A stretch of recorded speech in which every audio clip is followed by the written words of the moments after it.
bad bitch all my goals. Flooded both my wrists, yeah, nigga, I do the most.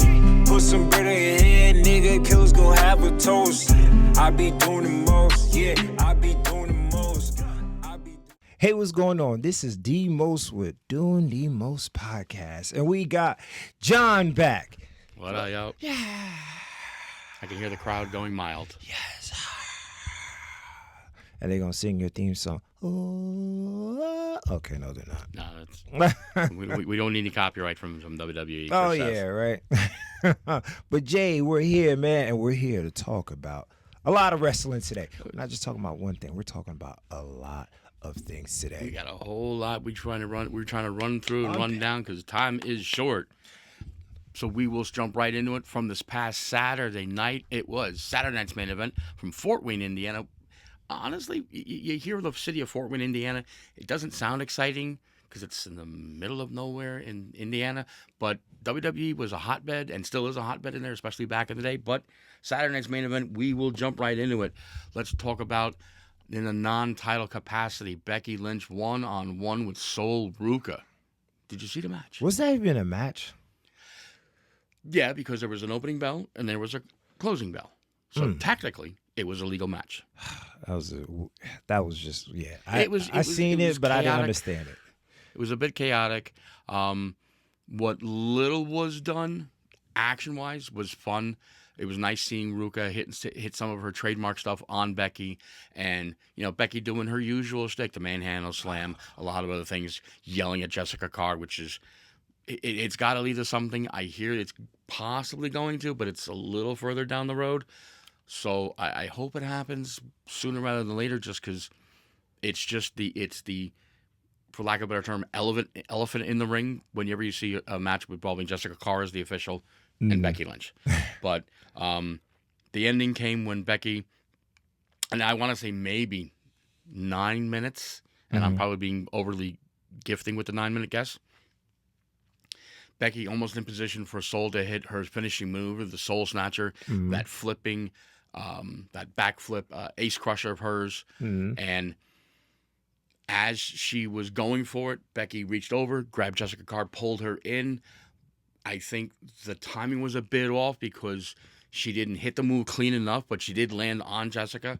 Jessica calls for the bell, and the referee and everybody's like, "Oh, they're going to disqualify Sol because she attacked the official." And of course, no, Jessica's not dumb at this point with involving Becky Lynch. Sol Ruca gets the non-title disqualification victory over Becky Lynch because of her actions of pulling the referee in the way. And then in the backstage segment following the commercial break, Nick Aldis, standing in for Adam Pearce, announces that at Clash in Italy, it will now be in a return match, Becky Lynch defending the WWE Women's Intercontinental Championship against Sol Ruca. That probably is going to be a much, much better match, much longer match. Oh, yeah, for clearly. sure. And it'll be fun to see how the Italian crowd reacts to Sol Ruca. Your thoughts on that one?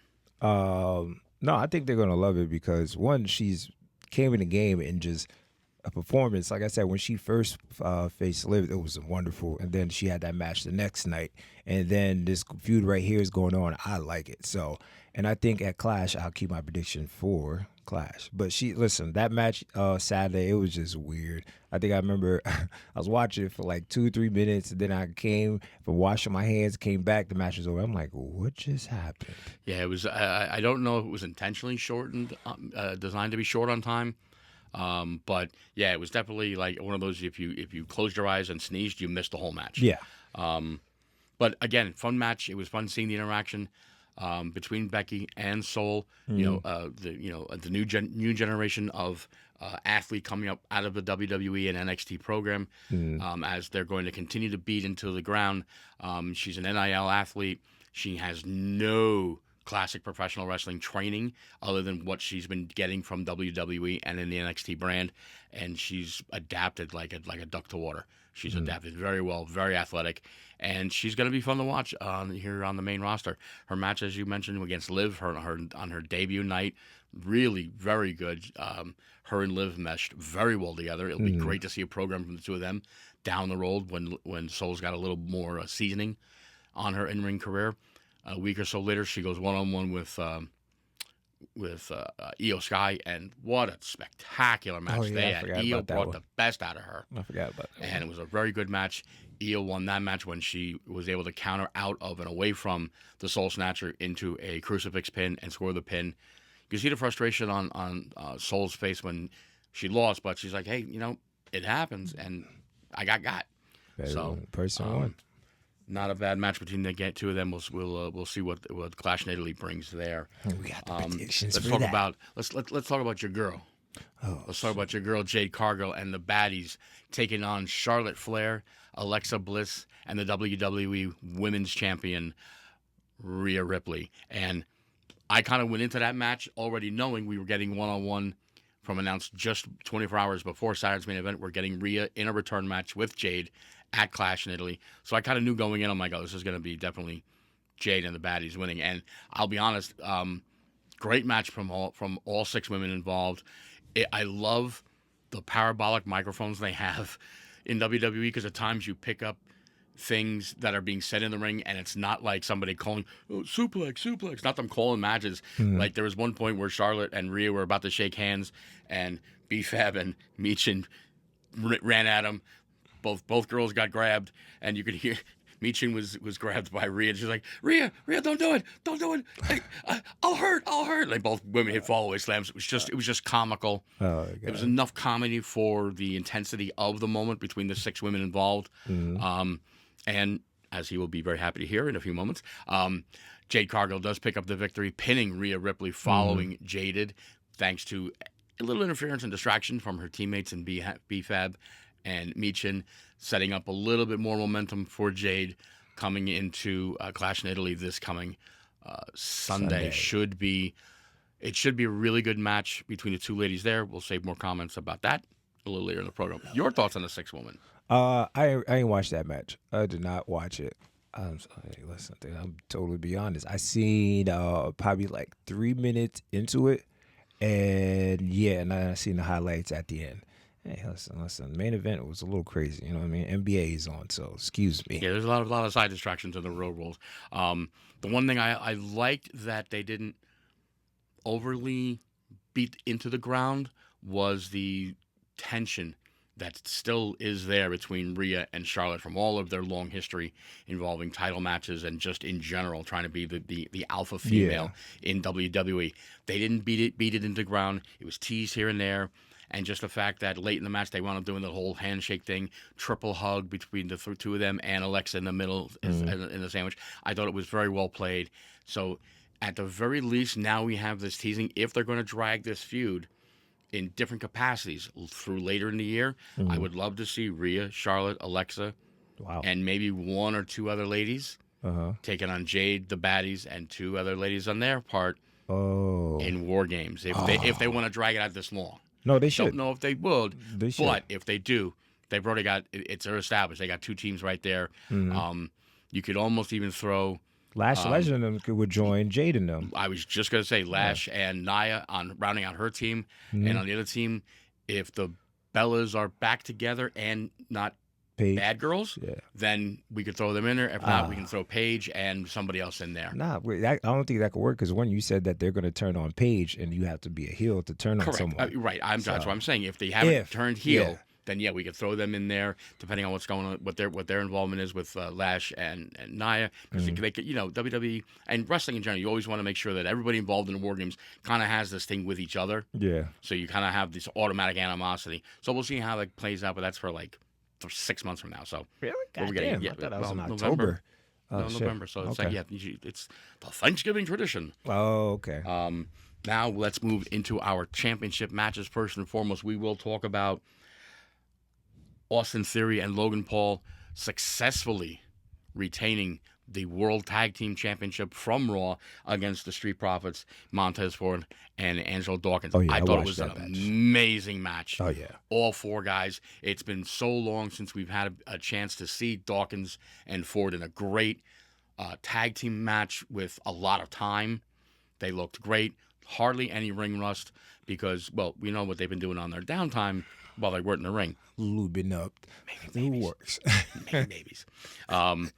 And unfortunately, on the outskirts of that successful defense, we do find out, and you kind of saw it happen if you watch the match. Oh. You see when I believe it was Montez Ford or Dawkins. I believe it was Dawkins actually going for a dive on the Dawkins going to dive on the floor, landing on Logan Paul, and the way Logan landed, you could see him immediately pull his arm into his side. Yeah. And then after Theory got the pin to retain the titles, they showed a shot on the floor where Paul Heyman was trying to help Logan to his feet, and Logan had to use his left hand because, as has been announced this past Monday on Raw, Logan has suffered a torn bicep.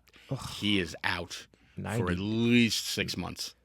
I mean, it depends on the severity of the tear. Yeah. He could be out for less amount of time, but usually a bicep tear like that is 4 to 6 months.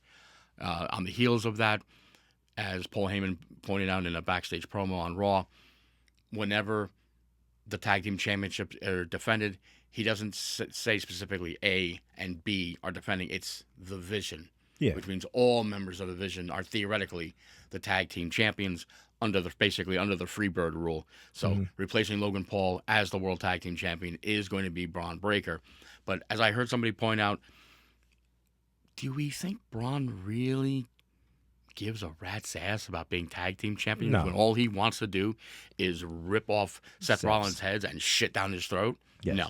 So I would not be surprised if there's a return match for the Profits with Theory and Breaker, and Rollins just sticks his nose out there, distracts Braun, and they wind up dropping the titles to the Street Profits. I don't know if that's going to happen, but it would not surprise me if it does, especially after the conclusion of Raw this past Monday. If you didn't see it, Montez Ford one-on-one with Seth Rollins.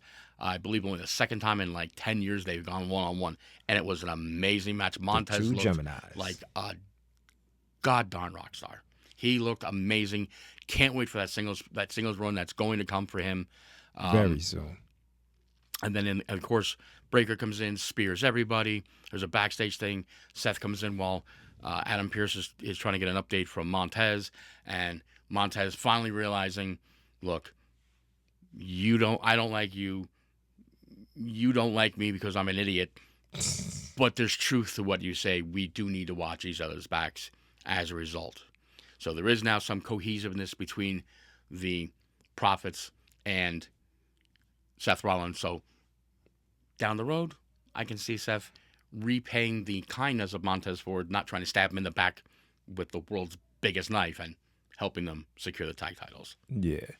I seen the move too when Angelo jumped. That's when he jumped from the middle rope and threw that. I was like, yeah, he got hurt.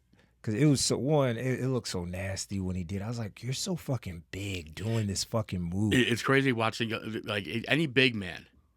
You don't even have to be like big, tall, like big or really girthy, but he is a big, solid guy. Yeah. And when you see him either diving over the middle rope, doing like a sunset, like a flip, or when he dives through between the middle and the second and the top rope, when he does those dives, those suicide dives, it's just like you shouldn't be able to do that for a man your size. Yeah. But yeah, he definitely. I don't know.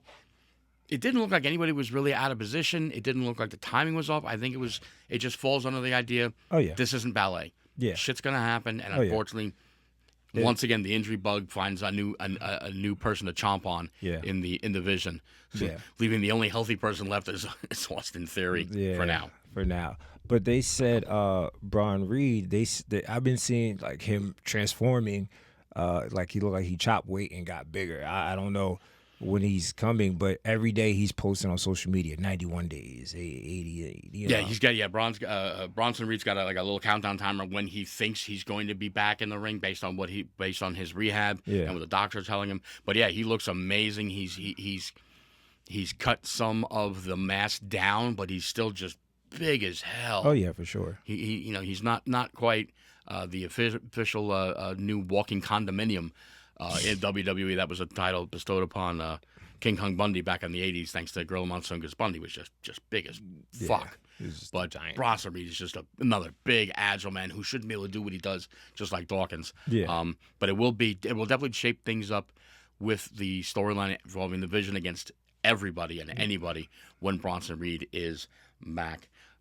And speaking of champions, let's get back into more championship matches, as we had Nia Jax and Lash Legend challenging for the women's tag team championship that was successfully retained by the current champions, Brie Bella and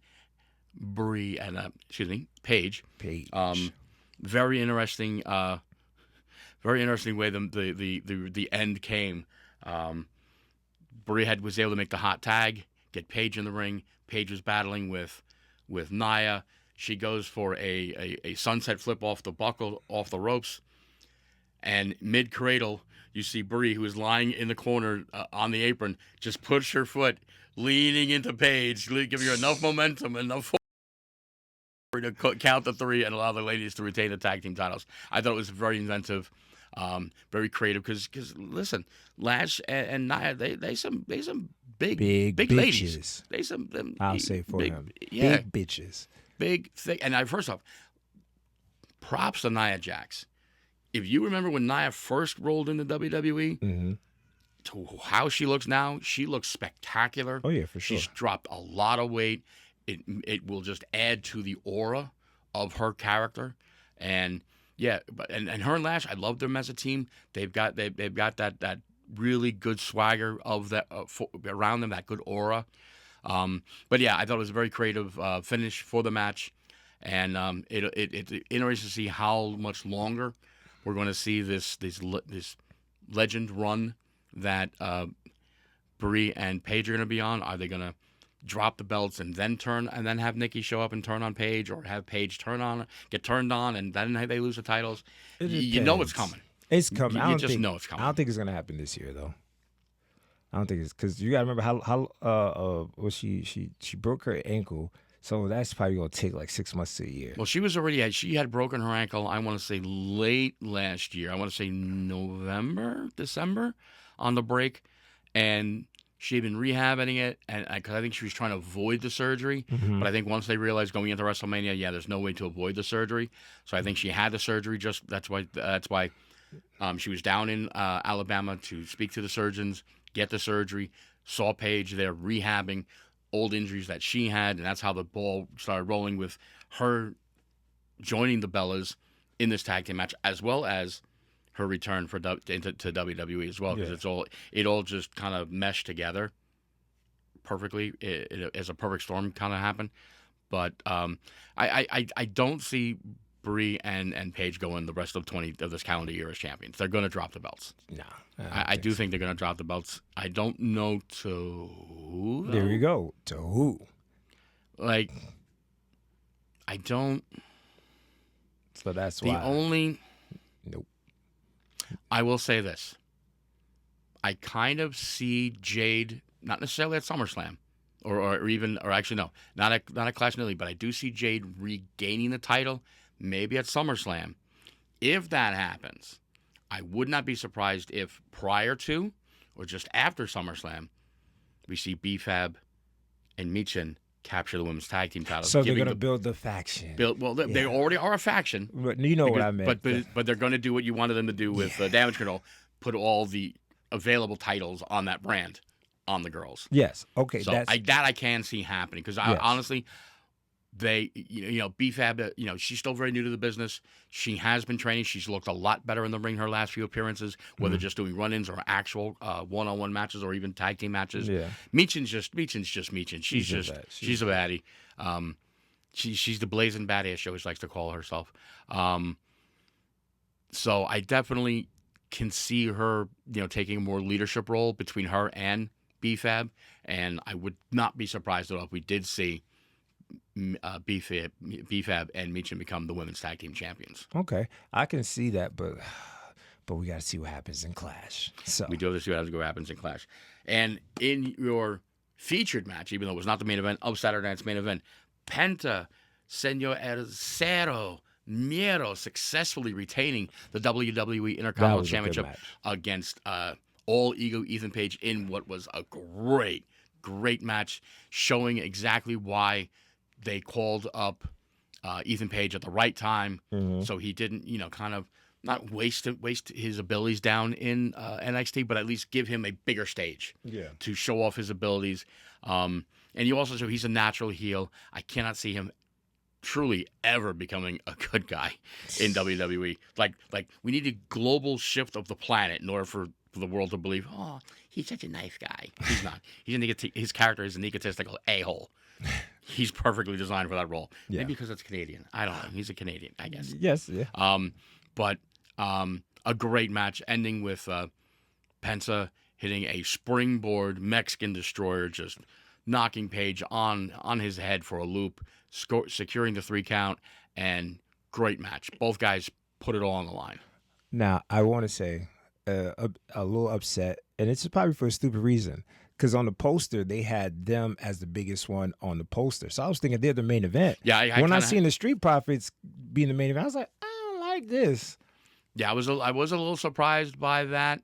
I did the way they were hyping it up. It did seem like, even though they never really labeled it as "and in the main event," Yeah, Penta and Page.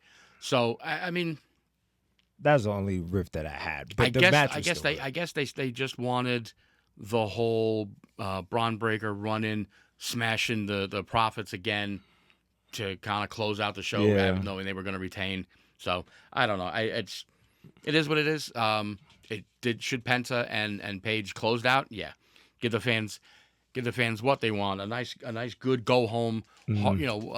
Tugging the heartstrings. The good guy wins. All is right with the universe. But always send the crowd home happy. That was the only riff. But that match was fucking amazing. I looked at it. I was like, yeah, these two guys are doing well. And Ethan Page, him being new to the roster, but still part of the WWE brand, he did an amazing job. I looked at the match like, all right, I see you, young boy. I see you from NXT to now here, and this is what you guys are doing. I gave that a good round of applause. Yeah, definitely. Speaking of young boy, just going to sidestep for a half a second. Monday on Raw, as they pointed out, literally 48 hours after retaining the Intercontinental Championship, Penta went one-on-one with the young Mr. OG himself, Mr. Bouncy, and Javon Evans brought it. And I will say this, and I will stand on my soapbox symbolically and say this: Javon Evans will be the Intercontinental Champion before the end of the calendar year. Oh yeah, I definitely see it happening. Yeah. I don't think he takes it from Penta. I think we probably get. We will probably get a Page win maybe by SummerSlam of the Intercontinental Championship, maybe like a triple threat, him and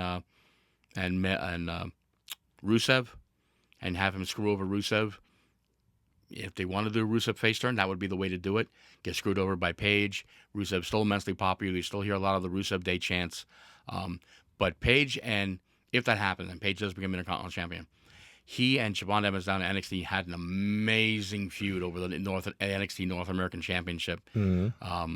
And if they could recapture and rekindle that magic over the IC Championship, let's put a lot of asses in seats. No, for sure. We'll put a lot of asses in seats. That for sure be it. But that wasn't the only wrestling event going on that weekend.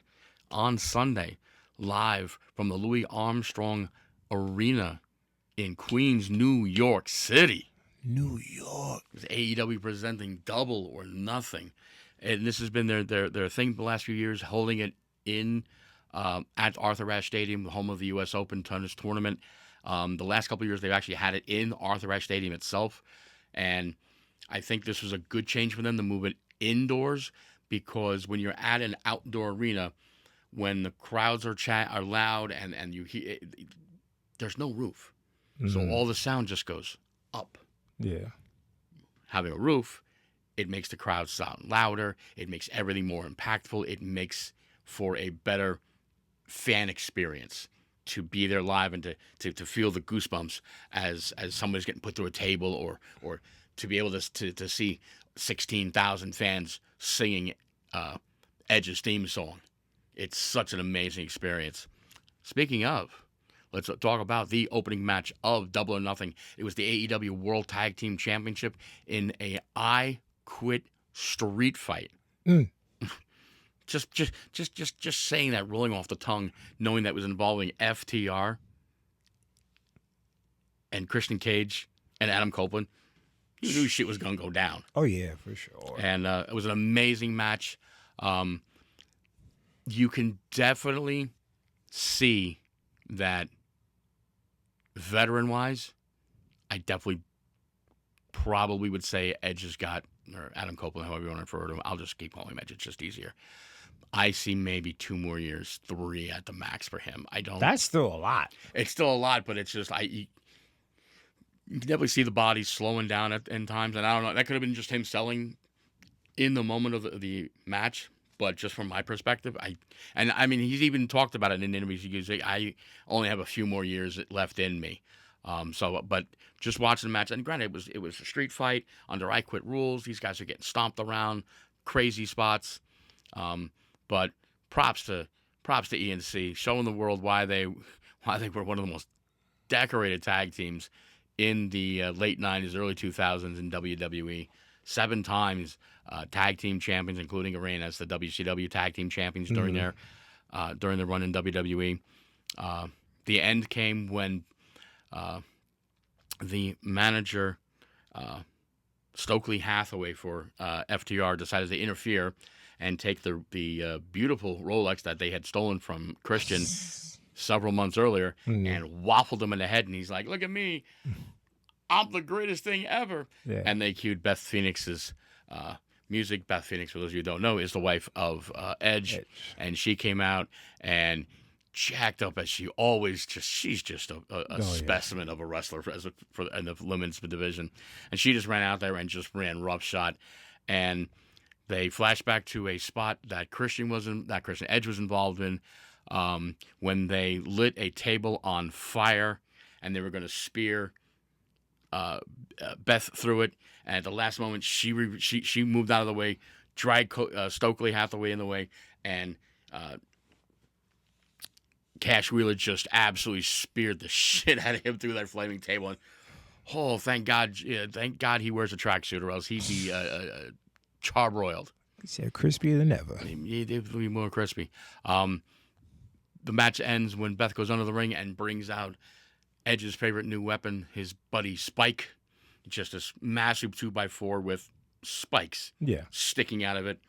They've got Christian has Dax Hardwood in a sharpshooter. Edge is going for Rings of Saturn, submission or reverse chinlock. It's a submission hold. And then he grabs Spike and just starts digging into his head, and all that pain, lower back, spikes in the head. He screams, "I quit," into the referee's microphone. We have brand new AEW World Tag Team Champions, and God, I love those two. Yeah, I remember watching just the promo of it. He was like, "We've been in your living rooms for 30 years. I said, "God damn, I'm old."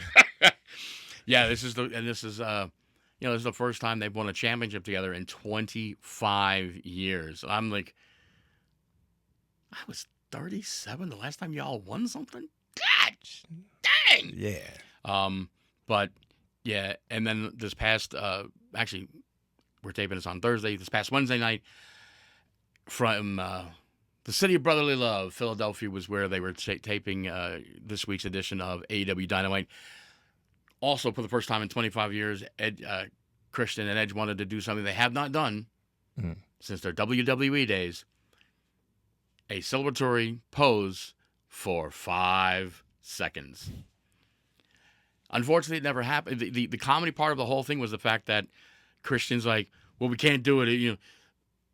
Nobody has flash photography anymore." Christian Edge goes, "Wait, I have something for that." He goes out onto the ring, pulls the ringside skirt out, pulls out this bag. He goes, 20 years ago, I kind of knew this was going to be a thing, so I went and bought all these. He dumps over the bag, and it's like 25 old school Fuji. The only reason I know it's Fuji because it was I remember the packaging, but they're disposable cameras. Yeah. And he's like, you just hold the button to charge the flash. You take the picture. You wind the little dial. You guys all figure out. Google it while I'm handing them out. And he's running around like a fool, handing out cameras to fit ringside fans. And the commentators are laughing because, the generation, for the most part, of wrestling fans nowadays have no idea what a disposable camera is. Yeah. Thank God a lot of the people who were sitting ringside were a bit of the older perspective, so I think they were ready for it, except it never happened. Yeah, nah, for sure. I seen him do that. It didn't happen because the dogs, Finley and I don't remember that they're very new to the AEW roster. I apologize for not remembering their names, but basically the new faction that has been on AEW's television for the last few months, they ran in and absolutely stomped Edge and Christian out, including now I did say Finlay. I do believe one of them is the older son of Fit Finlay, and he used a shillelagh and just laid out both Christian and Edge, and they did the 5-second pose, calling it "We're going to be the new champs," and they literally did the whole old school Christian and Edge pose from the 90s. So Okay. way to set up a new opponent. Crappy way to spoil something the fans both watching at home and in the arena in Philly we're looking forward to, but it is what it is. Wait, speaking of that, I seen a Mick Foley appearance. Why? Mick Foley has signed with All Elite Wrestling. Why? And he and WWE have had a bit of a creative falling out, mainly because of a member of the WWE Hall of Fame who is a high-ranking person in political office, and thinks he should be removed from the Hall of Fame because of his actions in politics, and he's a miserable human being. So WWE and he had a falling out. He has to be released from his contract, I believe, and was granted his release, and he was just kind of doing his thing on his own. And Tony Khan obviously knew a good thing when he saw it. No better way to put more eyes on your product than bringing one of New York's favorite sons, even though he's from Long Island. You bring in Mick Foley, and he made an appearance during the pre-show alongside Renee Paquette. Got his testicles kicked in by MJF. Yeah, thanks, Max. But yeah, Mick Foley is All Elite. Wow, that's just crazy. When I seen it, I'm like, you old as fuck. The fuck are you gonna do? But him being a weird Gemini, he's gonna love paying those spikes, those thumbtacks, all that shit. He's gonna at least get some matches in like that. I don't think so. I think Mick he may hit a couple spots. Yeah. But as far as an actual full match, no, never happen again. I think Mick's in-ring is truly, truly done. I don't think his body really could handle it anymore. He's had numerous surgeries over the last few years. But being with Dallas Page, with Diamond Dallas Page, with his yoga and everything, he said he's feeling new. Oh yeah, that's why I feel he might give us something. If not, he's gonna. If they do something, it'll probably be in a tag team capacity with him and Darby Allin, because him and Darby are like cut from the same cloth. Yes. So I wouldn't be surprised if it does happen and Mick does get back on the ring. It'll be in a tag team capacity where Darby can carry a bunch of the match. Yeah. So we'll see. We'll see where that goes. Titles. It's the one you can enjoy from an AEW pay-per-view. It's like 90% of the matches are all going to be championship matches just because there's like 6 million titles in this company. But this is one of the matches I was most looking forward to. It was the AEW International Championship. Defending champion Kazuchika Okada defended his championship against Konosuke Takeshita, and there's just been this brutally bubbling rivalry in the Don Callis family between these two guys, and it came to a head at Double or Nothing with Takeshita, who is the current IWGP World's Television Champion, capturing and finally defeating a man who's just been a thorn in his side for the last several months, defeating Okada to recapture the International Championship. Unfortunately, his celebration was short-lived. Damn. Because Kyle Fletcher, who he believed was his solid buddy, running mate in the Don Callis family, turned his back on Konosuke Takeshita and laid him out, siding with Don Callis, that human excrement, as well as Okada. So, but if you have a moment and can find it, if AEW puts it out on their YouTube, I definitely highly recommend that, one of several matches from this show that you need to sit down and watch. Googling it. Speaking of championships, and if you enjoy matches with a lot of striking and strong style, this match was right up your alley, as Jon Moxley successfully defended and retained the Continental Championship against Kyle O'Reilly. Riley, as anybody who follows AEW knows, holds 2 huge key submission victories over Jon Moxley, including at Blood and Guts, which is kind of their version of War Games. And he's twice gotten Jon to tap out to an ankle lock. And They recently had a one-on-one match on, I believe it was even Collision, not even Dynamite. It was Collision, and it was what they refer to as an eliminator match. The champion goes one-on-one with someone. The title's not on the line. If you can pin the champion or last the 20-minute time limit, that is normal for all Continental matches. If you can go the 20-minute time limit and earn a draw, it's as good as pinning the champ, and you earn a future title opportunity. Kyle and Moxley went 20 minutes, went to the time limit. He issued the challenge for the next available opportunity. Mox was like, yeah, let's do it. Let's do it at Double or Nothing. No time limit.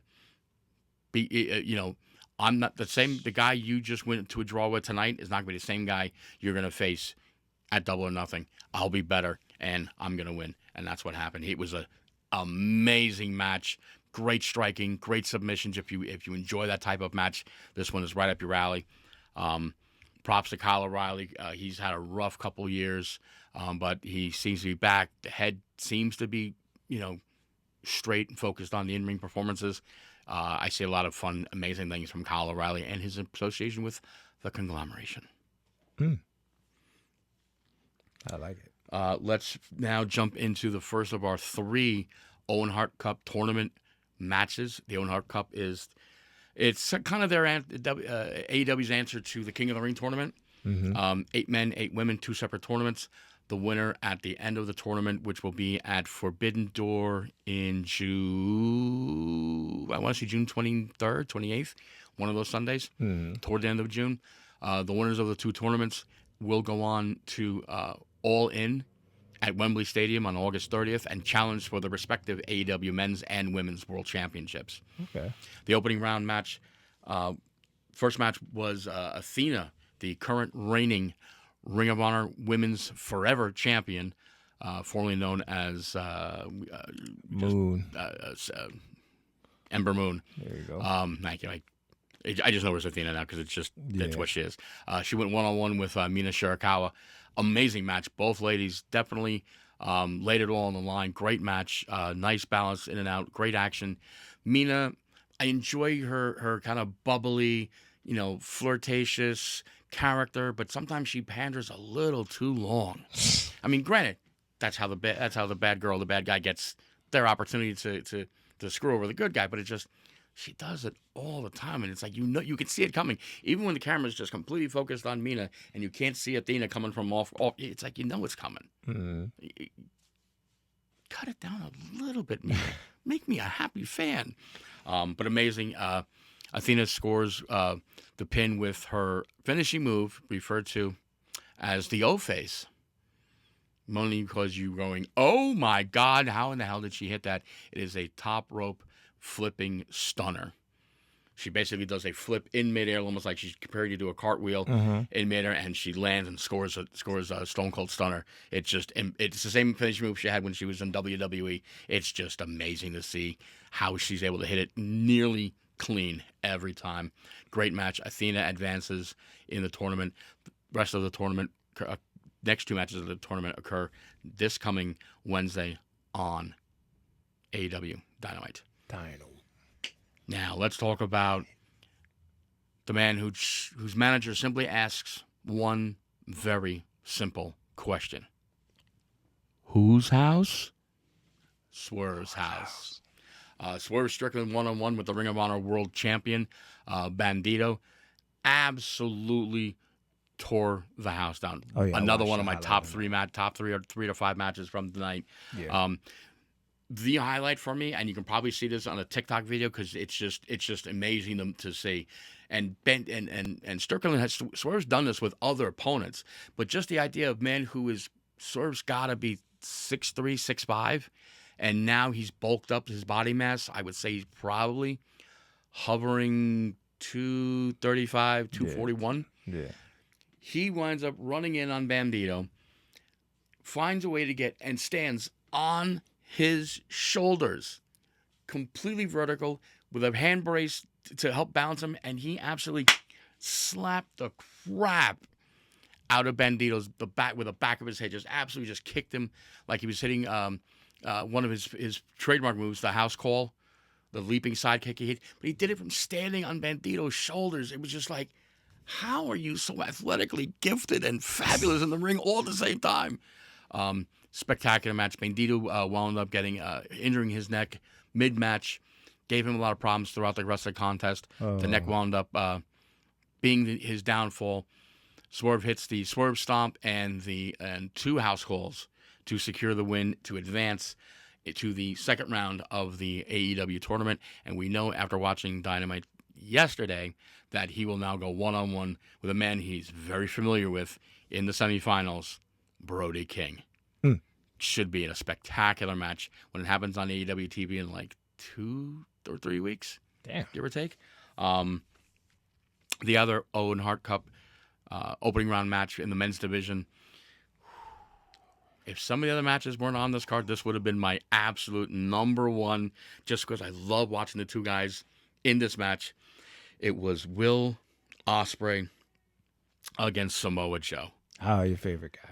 And if you know Will Ospreay's story, you know he's returning to the ring after neck fusion surgery. He did the same similar surgery that both Kurt Angle has done and Edge? Stone Cold Steve Austin, Edge, where they go in through the front of your neck to get to the part where the injury is, and they fuse the bones in together. The storyline with Ospreay last several months has been he still had some numbing and tingling in the hands since his return. He still hasn't been 100% the aerial assassin, which is what his nickname is, like he used to be prior to the neck injury. Mm-hmm. And he was, for lack of a better term, adopted by Jon Moxley and the Death Riders to help him become a better version of himself, to become the killer that everyone knows he can be. And this was one of the first or second matches that Ospreay's had since, quote unquote, graduating from the Moxley and Death Rider School of Training. And absolutely, these two guys stole the show. If you've seen Samoa Joe over the last 8 to 10 years, you know there's a spot that Joe does when his opponent's typically on the top rope, like he's going to go for a missile drop kick or a cross body, and Joe sees it and he just walks away. He literally just walks away, and the guy just splats on the canvas. And as he's and what's great is the opponent sees Joe walk away, and he's like, "What are you doing?" Ospreay went for some kind of flipping kick, I believe, and Joe just walked right away. And see Ospreay like, "What the fuck?" It just absolutely spectacular match. You definitely did see a more aggressive side from this newer version of Ospreay under the influence of the Death Riders. Not so much of a bit of the showmanship, but as the match progressed and got later, the showmanship, the pandering to the crowd, for lack of a better term, was not as much as it has been in the past, to show the character's evolution through the involvement of Moxley and the Death Riders. And he hit not one, but two of those hidden blade forearms, one to the front of Joe, one to the back of Joe's head, and that was the end of it. And even Joe, at the end of the match, like after Joe had left the ring and Ospreay was in the ring celebrating, they have a shot over Joe's shoulder. He just kind of turns and respectful bow, which is kind of the character Joe is. You know, he's always up for the fight. If he gets beaten and there's nothing he could have done to stop it, he's like, hey, it is what it is. I got beat tonight. I'll get you next time. So amazing. If you find a way, it'll be on AEW's YouTube channel, I would guess very soon. When you can, try to find a way to watch that one-on-one matchup. Championships. Did I mention AEW has a lot of championships? A lot. They have a lot. Let's talk about the AEW Women's World Championship, as it was a fatal four-way, as former champions Hikaru Shida, Jamie Hayter, and Chris Statlander challenged Tekla for the Women's Championship. Tekla, I hadn't really seen this comparison until a few other wrestling pundits and journalists on both TikTok and the internet have made these references, and I'm like, ooh, now I can see it. She's almost like a modern-day version of Luna Vachon. If you could take Luna and even a bit of China, even a little bit of Rhea, and just kind of mash them all together with like a big ball of Play-Doh, this would be what you get. It's like how JBL always talks about, if you build a wrestler from the ground up, you know, I need this type of head, this type of intelligence, this type of body movement, this type of speed, and you'd get Randy Orton. Mm-hmm. If you molded all those together, you'd kind of get Tekla. She's just a very kind of loose cannon-like character, like Luna Vachon was in her day. She definitely has that even though Tekla's like 5'3", 5'5", if I'm being generous. But the way she carries herself, her stature, some of the moves she uses is very similar to a China and or a Rhea Ripley. And somebody even said, I saw it on a TikTok, what a crazy one-on-one match that would be, Tekla versus Rhea Ripley. And it's just like, ooh, the stiffness of the shots between the two women would be a great match. A lot of fun. Fatal four-way. The champion has to be involved in order to retain. Doesn't have to be involved in the decision to lose the title. And the end came when I believe it was Tekla pinning Chris Statlander after Hikaru Shida tried to interfere and prevent Chris Statlander from securing the win and the championship for herself. So, there's problems with that team. But Tekla retains and is still your AEW Women's World Champion. I'm running out of matches, trying to fly through. If you're into the ha-ha, hee-hee, the comedy with your pro wrestling, you want to see some matches, but you want to see some crazy, weird shit, the Stadium Stampede match was your match. Now, I'm going to bring my notepad more into camera so I can correctly announce all 14 men who were involved in this match. Typically, it's 5-on-5. They've even done 6-on-6. This was 14 guys. Team A was Ricochet, along with his friends from the Gates of Agony, Bishop Khan and Toa Liona. Mark Davis, the newly crowned AEW National Champion. Andrade El Idolo. And here's the two guys who I screwed up from the Dogs earlier. I apologize. Clark Connors and David Finlay. Those are the two guys that attacked Edge and Christian. They were the final two members of Team Ricochet in the Stadium Stampede match. Their opponents. Good Lord. Their opponents. Y2J, Bobby Lashley, Shelton Benjamin, the Hurt Business. Because what do they like to do? Hurt people. They hurt people. They hurt people. I digress. Jack Perry, Matt and Nick Jackson, and, of course, the Omega Man himself, Kenny Omega. Holy shit, hockey mushrooms. This match was all over the place. One of the fun highlights, Ricochet and Jericho are battling in the back of some guys in some part of the stadium, and he's bouncing Ricochet's head off one of these, those drop-down gates, so you can't leave the building. Yeah. And then all of a sudden, you see Jericho walk off camera, and then you see a tennis ball. And then you see another tennis ball. And I'm like, is he a tennis ball machine?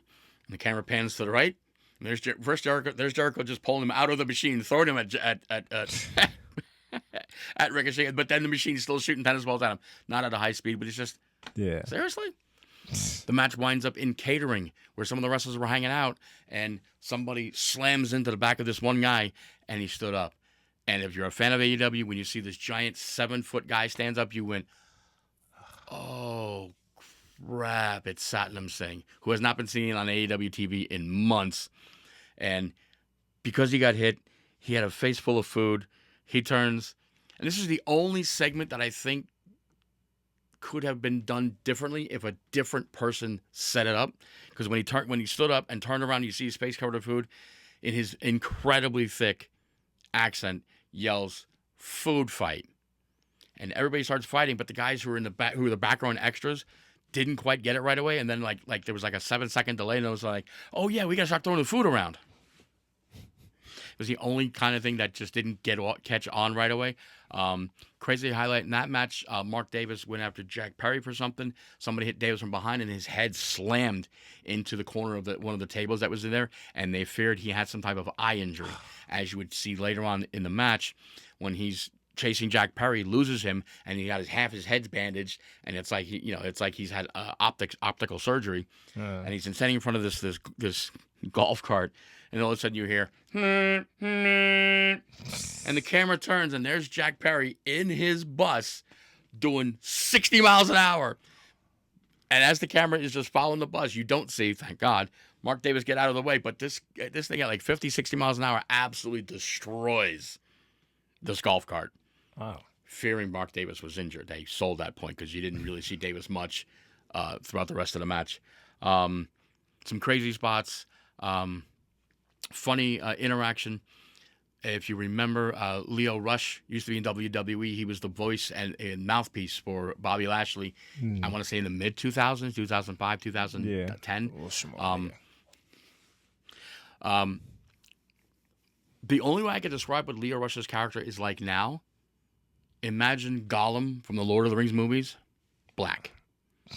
That's the only way to describe his character. He runs around and he carries himself like running around, galloping around just like Gollum did in the movie. He's got these crazy contacts on. So Bobby's fighting Toa Leon and Bishop Khan. They slam through these doors. They bounce Bobby's head off a table, and he just kind of slumps against the wall. And the camera's on him, and the camera pulls wide, and there, right next to him, is Leo Rush with his stupid little demonic grin on his face. And Bobby's like, "What the shit?" He didn't say it, but that was the look on his face. He's like, "I gotta get the hell out of here," and he runs off camera just to get away from Leo. Leo starts jumping on Bishop Khan's back, starting beating on him. He gets thrown into a wall, and the camera turns around, and here comes Bobby Lashley spearing the absolute crap out of Bishop Khan. A lot of fun, a lot of chaos. If you want to have a fun 15 minutes, 17 minutes. It was a bit of a longer match. I find a way to watch it online. It's so much fun. Crazy chaos. Team Jericho scores the win when Jericho hits his Lion Salt on Ricochet. They've been having this little feud thing going. It carried over to AEW this past Wednesday night as well.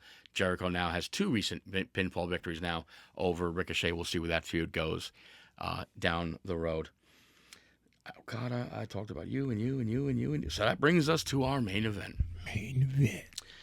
For the AEW World Championship, Darby Allin defending against everybody's favorite lovable scumbag. Their words, not just mine. It's not just me saying it. It's all of AEW saying it.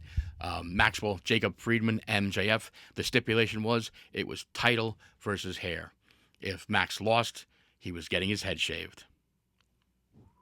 Unfortunately, Max is a fabulous mouthpiece. He's very marketable and one of the top draws in the company right now. So unfortunately, kind of going into it, you kind of knew, especially with what Darby's been doing for the last, I'd say 6 weeks, 8 weeks as champion. He's defended against everybody and anybody who he felt deserved the title match and gave them those opportunities. And he basically beat himself up doing it because that's how Darby Allin is in the ring. So you kind of knew Darby wasn't really going to leave as champion. So congratulations to Maxwell Friedman, the 8th professional wrestler in the history of pro wrestling to become a 3-time world champion under the age of 30. Oh, wow. And it's a crazy stat. I think the last guy to do it before him was like somebody in like the 70s. Sheesh. So I don't even think it's a crazy list. Next time we're doing the podcast, I will definitely have the list for you. But it's a very impressive list that he is historically now added to. Shit, how old was Booker T when he won it 5 times in like a week? Booker T must have been older than 30. Yeah, he was definitely older than 30. Because this is after Harlem Heat. Yeah, he'd been in the business for a hot minute. One of the crazy highlights of their match, he's got Max on a table near the entranceway. He climbs up the entranceway and he's standing, and the entranceway was designed to invoke every person who's ever been to New York City's worst thing to see, scaffolding. Because it always looks like some part of New York City or New York is under construction, and there's always the scaffolding outside all these buildings. So that's what the set looked like. It was just looked like scaffolding. It was very creative, very inventive. Darby climbs to the top of the scaffold, this section of scaffolding, looks down. He's got to be, I would say, easily 18, 25 feet up. Looks back, kind of shrugs his shoulders, jumps backwards for his trademark move, the coffin drop, and nearly pinpoint accuracy lands and puts Max through a table that was below him. Holy ouch. Ouch. But yeah, if you've ever seen a Darby Allin match, you understand the words holy and ouch. Yes. They're associated with him all the time. All the time. Unfortunately, pretty beaten up. His body been through a lot. And I hate that they did this stupid pin, but Max has famously said, I can beat you with a side headlock takeover. And he's done it several times to Darby, especially after he's cheated. Once again, Darby really in no position to defend himself after a avalanche tombstone pile driver from the middle rope. Side headlock takeover, hooked a leg, 1, 2, 3. Darby Allin, no longer the AEW World Champion. Post-match, he was attacked by Kevin Knight, the reigning AEW TNT champion. We're going to see where that thing goes. Darby off camera, obviously, to heal his wounds, get his body chance to heal. But we're going to get Kevin Knight and Darby down the road. Probably, I would say, probably at Forbidden Door. I would say probably at the toward the end of June. Should be a fun match. If you've never seen any of Kevin Knight's matches, please go check this kid out. Absolutely stunningly talented in the ring. And that concludes our AEW recap because, somebody didn't do his homework. I know. I gotta give him the cool way to watch AEW just like I do. That brings us to prediction time, folks, because we are just days away from Clash in Italy in the beautiful city of Turin. Again, all championship matches and a return match. Actually, there are a couple return matches on this card. Let's first jump into, since we talked about it earlier, let's jump into it. The Women's Intercontinental Championship is on the line. Becky Lynch now defends against Sol Ruca. Sol still looking for her first major pinfall or submission victory on Monday Night Raw. She does have the two most recent losses to Liv and Io Sky in a great effort. She got the DQ win over Becky this past Saturday at Saturday Night's Main Event. The title's on the line. What are you thinking? Becky's going to lose. Yeah, I definitely am thinking the same thing. I don't foresee a long run from Sol. I would maybe she holds it till Night of Champions, which might be that's actually mid-June. So only a couple of weeks, maybe. If not, then she holds it till they shan't hold it till SummerSlam. It's gonna be one of the two. Yeah, or King of the Ring or the King of the Ring tournament. I think it's in July. I give her about 3 Money in the Bank. months. Money in the Bank's in July. That's when she'll probably drop it back. Maybe she drops it. I don't think she drops it back to Becky though. Yeah. I think somebody else will pop up and become a new challenger. Maybe even someone from the Judgment Day. They're a faction that could need some more gold. That's a possibility. Maybe.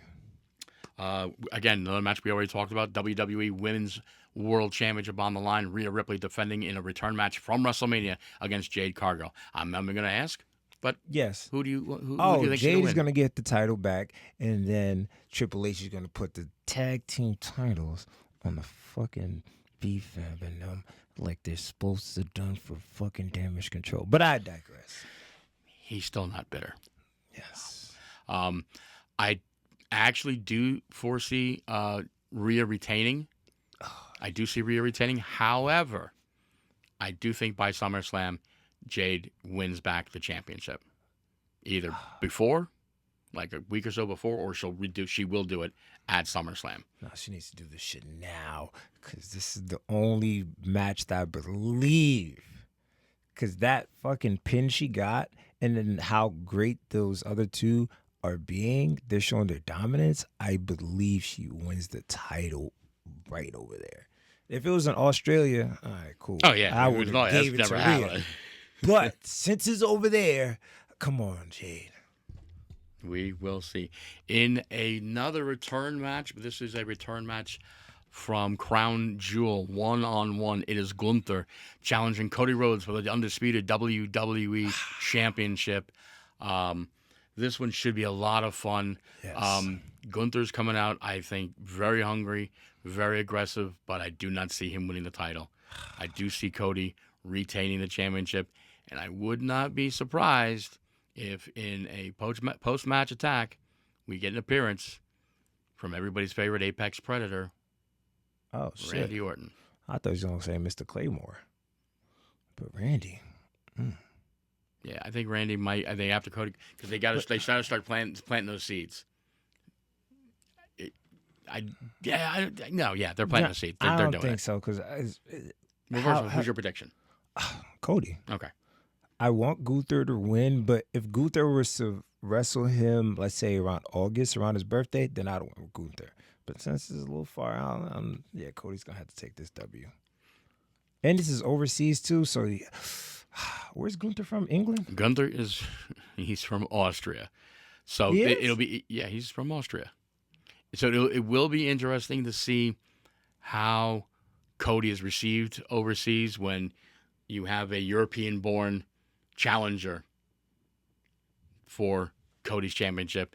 I mean, we saw when Gunther defended the Intercontinental Championship against Sheamus overseas, and the crowd was, I would say, almost evenly split, mainly because we got two European guys when you got Sheamus from Ireland and Gunther from Austria. But it'll be interesting to see how the crowd reacts. It'll be interesting watching the crowd react to everything. The European audience has always been just so insane, as we saw when AJ went one-on-one with Cody a few years ago, and the crowd in France and in Lyon was just French kiss, chef's kiss. So good. Now, here's the one he and I can't agree on, because we really don't know what direction WWE could possibly go in, but it is for the World's Heavyweight Championship under Tribal Combat. Roman Reigns defending the championship in another return match against Jacob Fatu. The Samoan Werewolf. Tribal Combat, for those you don't know, it's basically a no-holds-barred match. No count-out, no disqualification, anything goes. There's been a few Tribal Combat matches in WWE, and they've all involved Roman. I believe they talked about it on Raw. Roman's 3-0. He has not lost Tribal Combat. He did one. It was him and Solo for the Ulafala, and then he had one. I want to say the one was with Jay, and then he had the other one. The other one was the other one was Cody at WrestleMania. What? When Cody won the title. It was under Tribal Combat because everybody interfered. That's really considered Tribal Combat if they're not both Samoan or whatever the fuck they are? Wow, that's weird. Yeah, I don't think I think no. The reason it happened is because remember the main event of WrestleMania 40 night 1, it was Seth and Cody against Roman and The Rock. Yeah. And if Roman and Rock won, then Roman would defend under Tribal Combat rules. And which would allow all this outside shenanigans to potentially help Roman retain. Okay. With the bloodline. Yeah. Cody and Seth would of course lose that match. Yeah. And then we got all the shenanigans on night 2 when Cody won the title, which of course led to just the most amazing 6 minutes of every wrestling fan in the universe as Undertaker and John Cena and The Rock came out and just everybody and their mother. Yeah, that was crazy. So, yeah, I mean, we were talking about this prior to the show starting. Like, WWE could pull the trigger on this. Jacob they're trying to make him the bad guy in this, but the fans don't want it. The fans are cheering for him. Every time he hits something on Roman, the fans are chanting, one more time, one more time. So I think they kind of really like his character. He's not a full heel. He's kind of in that tweener capacity. So under Tribal Combat, we already know Jay's going to run out. We already know as a result of Jay running out, Jimmy's going to run out. Is Solo going to get involved? Because remember, who does he hate more, Jacob or Roman? He kind of hates Roman more. So he might run out to help Solo. To help Jacob, even though Jacob would probably just look at him and like, "Bish, no," and smack the crap out of him. Yes. There's been rumors that Zilla Fatu has been signed by WWE, and he could debut. If that's the case, whose side does he help? Does he help Roman? Does he side with the OG bloodline? Does he form a new bloodline with Jacob? That sounds good. Does WWE not want to pull the trigger and have Roman retain? There's so many different intangibles going into this, because sometimes when you look at these cards, you can go, all right, that person's going to win, that one's going to win. Yeah. You kind of sense it if you've especially been watching the product. I don't know with this one. Like, my heart says Roman, but my gut's telling me Jacob. And since we made you go first, most of us, these predictions, I'm going to go first. and I am going to say that Jacob Fatu becomes the new world heavyweight champion. I knew this motherfucker's gonna say that. I thought you were gonna go with your tribal chief. No, I'm still going with my tribal chief. But Alright. earlier you was undecided. You know, I don't think I asked you. We didn't really. We didn't say make a prediction here, and we kind of saved it for now. Yeah. But like I said, I'm going with the prediction, even though I think in my brain's telling me no, Roman's going to retain, but my guts telling me they might pull the trigger, even if it's not a long run for Jacob as the world heavyweight champion, just because of how chaotic it would be. And like you heard it from Roman himself sitting down with Adam Pearce when they were talking about the contract on Raw this past Monday. And if Jacob wins, he looks right at Roman, he looks right at Adam Pearce, and he's like, God help us all. And he's like, and you can literally hear Adam Pearce's brain going, somebody give me a drink. Because it would be a political nightmare for his on-camera character of the general manager and have to deal with Jacob Fatu as the world's heavyweight champion. It does make for interesting TV. Yes. But are they going to pull the trigger? That's the question. I'm leaning toward maybe, hence why I'm going with my prediction of Jacob, even though my brain says no, it's Roman. Yeah, I believe it's Roman because, one, that's a big, even okay, like I said, I told him, if Roman, this was his last match, cool, he will give the dub to Jacob. But it's not his last match. If this is versus Jay or anybody else in the bloodline, Jacob will win easily. I don't even have to think about it.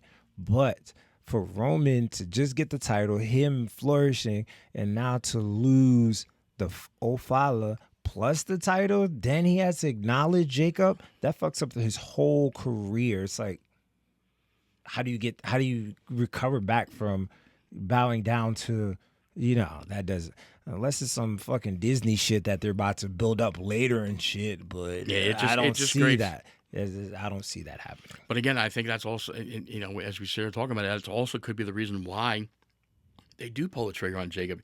It creates this new awkward situation for Roman. Now, because basically, he's been the tribal chief. Yes. Yeah, Solo did his little nonsense when he had possession of the Ulafala, but he was never tribal chief. Mm-hmm. He just claimed to be tribal chief. But now this is somebody coming for the world heavyweight title, coming for the title of tribal chief. How does Roman recover from that? Like how does his personality, his persona, the character that is Roman Reigns on camera, how does he recover from this? Yeah. How does he rebound? That could be another reason why they kind of go, all right, we could go in this direction just to drag out, because I don't see him becoming depressed and pulling a Johnny Gargano and planking everywhere.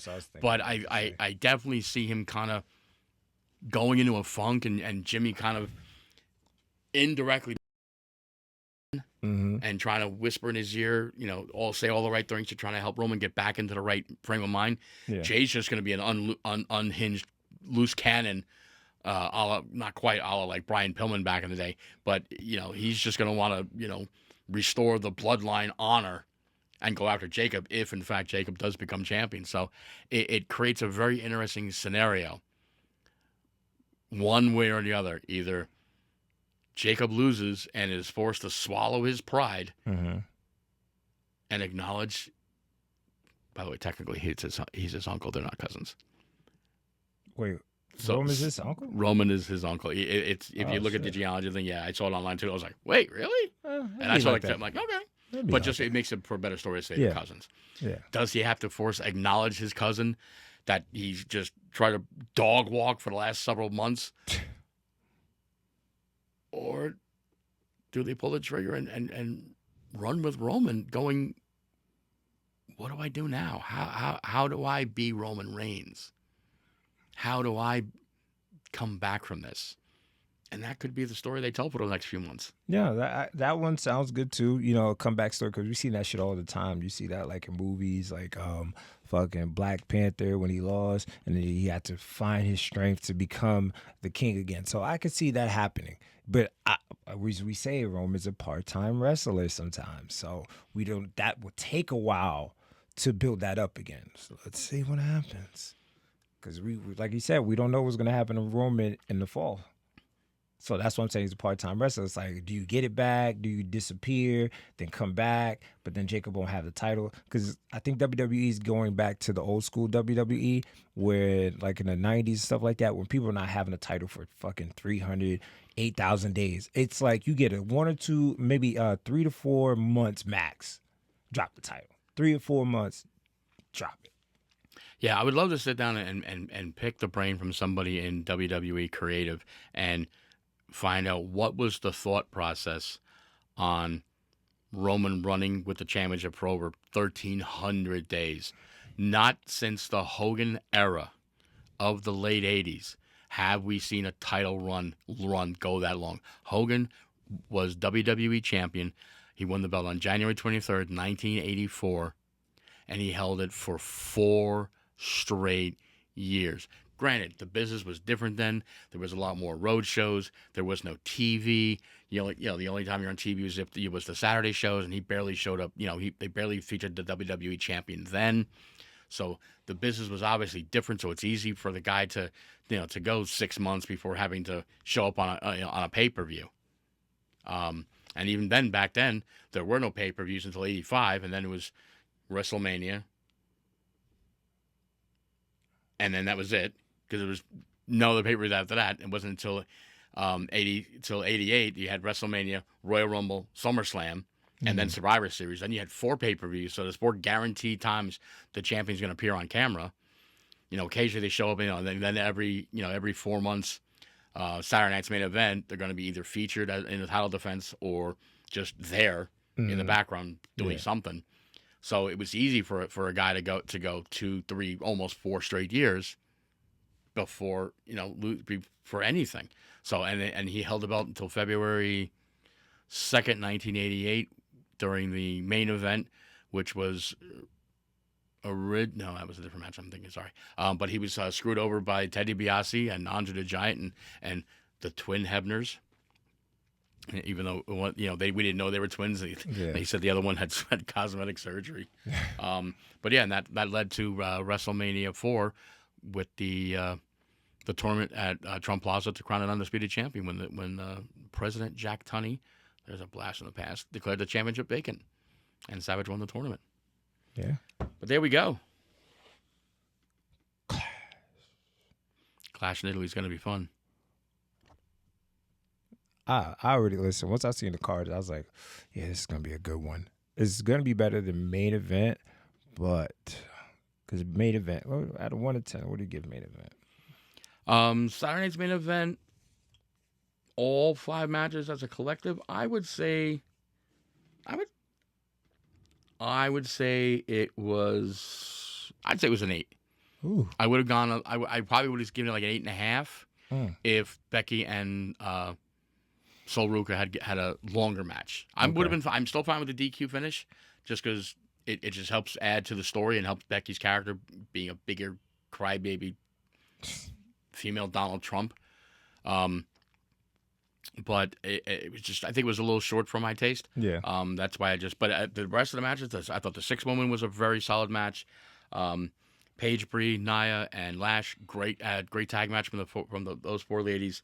The men's tag, great match. As I said before, I was so happy to see the Street Profits getting some time to just once again show off why they are such a popular and incredible tag team to watch in the ring. And of course, Penta and Paige. And Penta Paige was great. I mean, that by itself, I definitely give that match 4 stars by itself. Yeah. Okay. I didn't watch 2 of the matches, so my judgment's going to be like a 6.2. If I would have watched the matches, it would much been higher. But when I watched Jade get the W over Rhea and I said, she's going to get the title at Clash. So, boom. Since we're talking about Clash, I would like to appreciate you, Jay, for pulling up and giving us all the information about WWE's main event, AEW's, what was that? Double or Nothing. Double or Nothing. And now we got our predictions. So we have a couple decisions that we didn't make together. So next time you see us, I'm going to be victorious, popping my shit, because he fucked up and picked Jacob and Rhea. 2 L's he's going to take. Guarantee he's going to take those 2 L's. And shouts out to the new decor. Shit, I like it. Yeah, we got some new, got some little background decor. Yeah, he got it. It's not showing off if you can back it up. Dolph Ziggler. And quick shout out. Got the blue and orange. Gotta rep it. I don't have any. I listen. I will own it. I am not a ride or die. Oh my God, I've been there since A1 day one Knicks fan. Yeah. But I will always root on local sports. And God bless Dan Housen for that, putting that curse on anybody else playing against the Knicks. Yeah. So I figured I'd rock the blue and orange, showing my love for the Knicks. Good luck. They are still waiting for the Western Conference to decide who's going to play, whether it's going to be OKC or the Spurs. Let's see. We will find. We're going to do a live to tape update. Well, I knew that was going to happen. Series is 3-3. Spurs blew out OKC, which I knew was going to happen because Victor does that. He every other game, once he balls out, gets like 30 or 40 points. The next game he's going to be shit. So Game 7 is going to be this Sunday. No, Saturday. Ooh. Yeah.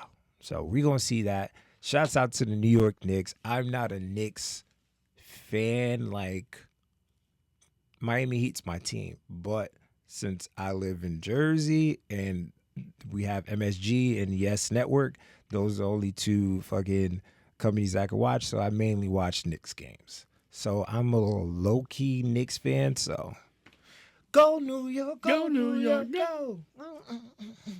So that concludes this episode. I appreciate John for pulling up and giving us all the information that we need, and I appreciate y'all for watching. Until the next episode, we are out. We got how many letters? 4.